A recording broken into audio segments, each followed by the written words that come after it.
সকাল থেকেই সচিবালয়ের বিভিন্ন ভবন থেকে ক্ষুদ্র ক্ষুদ্র মিছিল নিয়ে একত্রে জড়ো হতে থাকেন সচিবালয়ে কর্মরত কর্মচারীরা।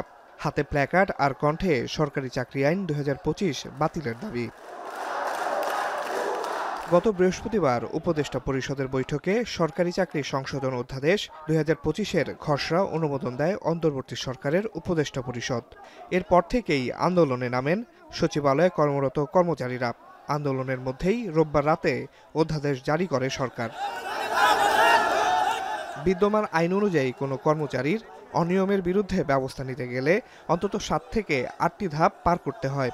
বেশিরভাগ ক্ষেত্রেই সংশ্লিষ্টদের বিরুদ্ধে কড়া পদক্ষেপ নেয়ার আগে বিভিন্ন তদবিরে শাস্তি নিশ্চিত করা কঠিন হয়ে পড়ে। সরকারি চাকরি আইনে কমিয়ে আনা হয়েছে এই ধাপের সংখ্যা। এতে অল্প সময়ের মধ্যেই সরকারি কর্মচারীদের বিরুদ্ধে নেওয়া যাবে যে কোনো শাস্তিমূলক ব্যবস্থা। তবে বিক্ষোভকারীদের দাবি, সংশোধিত আইনে ব্যক্তিগত দাসত্ব ও ভয়ভীতির পরিবেশ তৈরি হবে প্রশাসনে। শৃঙ্খলা ভঙ্গসহ নানা কারণে শাস্তির বিধান থাকলেও আইনগত পদক্ষেপ নেওয়ার সুযোগ রাখা হয়নি বলে অভিযোগ করেন তারা। এতে নানা ধরনের বৈষম্য ও হয়রানির শিকার হবেন বলে মনে করেন তারা। কিছু সংশোধন এখানে আসুক, যেটা আমরা মনে হয় যে না আমরা স্যাটিসফাইড, যে না আমাদের আস্থার জায়গা আছে।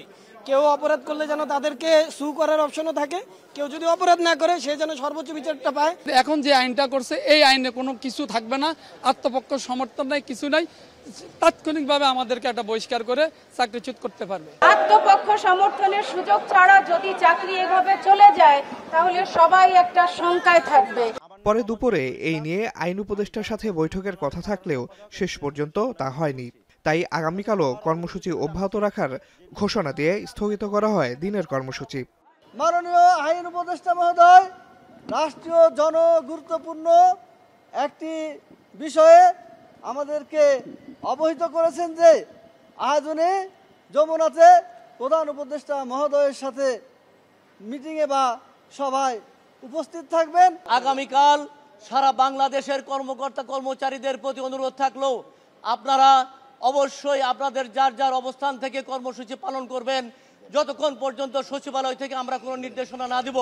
বিক্ষোভের প্রভাব পড়ে প্রশাসনের প্রাণকেন্দ্র সচিবালয়ের স্বাভাবিক কার্যক্রমে। এক পর্যায়ে বন্ধ করে দেওয়া হয় সচিবালয়ের প্রধান ফটকও।